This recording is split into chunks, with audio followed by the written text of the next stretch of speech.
Sarwendah tak peduli dengan hasil operasi plastiknya yang disebut gagal oleh warganet. Diketahui Sarwendah menjalani operasi plastik di Korea Selatan.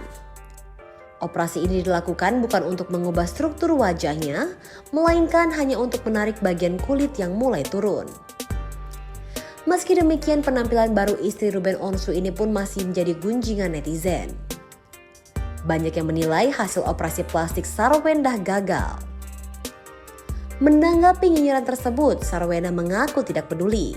Puasa, maksudnya ini kan makin lama dia juga makin mengepes. Karena kan kata dokternya minimal banget 3 bulan.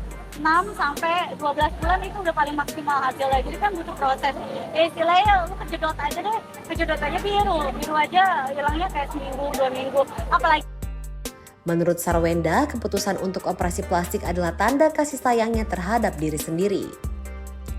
Apalagi selama ini Sarwendah juga disibukkan untuk mengurus anak-anak dan juga suaminya. Selama keluarganya mengizinkan, ibu 3 anak ini pun merasa operasi plastik sah untuk ia lakukan. Operasi yang ia jalani juga tak menghambatnya dalam bekerja.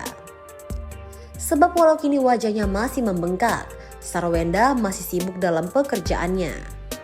ya makanya gini aja kan kalau misalnya orang tanya kenapa sih harus operasi, kadang tuh ada perawatan yang emang nggak bisa dilakukan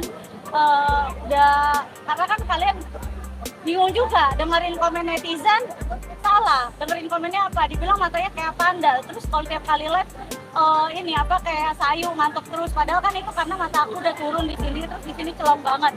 Ini kan ditambahin lemak dari badan sendiri pindahin ke muka, otomatis kan pasti ada proses bengkaknya. Ini aja tuh sebenarnya masih bengkak.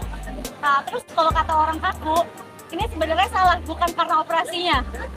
Jadi kalau orang persepsi karena operasinya salah. Jadi kalau di Korea itu lagi tipikal mereka tuh suntik botox di mulut supaya mulutnya tuh kalau diem aja gini senyum kelihatannya.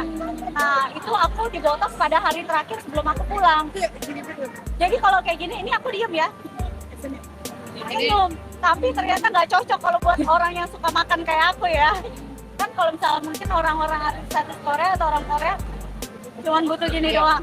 Kalau gua kan ngoceh mulu ya, jadi di sininya kelihatannya kagak gerak, Kaku jadi gitu ya? kaku gitu. Jadi kalau orang bilang itu gara-gara operasinya salah, gara-gara botox. Jadi kayaknya kalau orang Korea kan emang makannya gini, ya nggak bisa. Kalau di sini kan makannya Badut. sedap gitu ya kan. Jadi ya akhirnya ini. Tapi kalau sekarang kan udah mendingan gitu. Jadi ya ternyata ada beberapa perawatan yang kayaknya ternyata nggak cocok. Lagian kan kalau botox itu kan bukan OP jatuhnya sebenarnya. Nah kalau OP-nya sini tuh bagian sini tuh aku masih baal. Jadi kalau diginiin nggak berasa. Kayak berasanya kayak kesemutan gitu. Kalau Jadi dielus ya- nggak berasa juga, Bu? apa? Kalau dielus itu nggak berasa ya? Digituin aja nggak berasa ya? Enggak, jadi ini kupingnya juga masih mati rasa karena kan dijahitnya dari sini sampai sini. Gini. Nah, kenapa? Karena justru beda kalau orang yang berisi atau maaf gemuk gitu ya, mungkin dia perlu menghilangkan lemak. Kalau aku tuh yang lebih kurus, mungkin dia tuh udah nggak bisa ngilangin lemak dan karena udah mulai berumur ya, Bo, gravitasi, jadi kulitnya turun. Jadi di sini tuh ada kulit tambahan, jadi harus dikencengin gitu.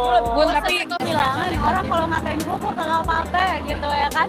Maksudnya aku gini, hidup sehat, olahraga, terus sekali-kali gitu buat selama ini aku berpikir gitu, selama ini kayaknya aku ngurusin orang terus, boleh nggak aku sekali-kali kayak ngebahagiain diri aku sendiri. Dan aku juga udah ngobrol sama anak-anak, udah mau operasi ya, kenapa ini bunda kan ini udah turun gini atau kayak gimana, itu juga ngobrol sama mereka juga.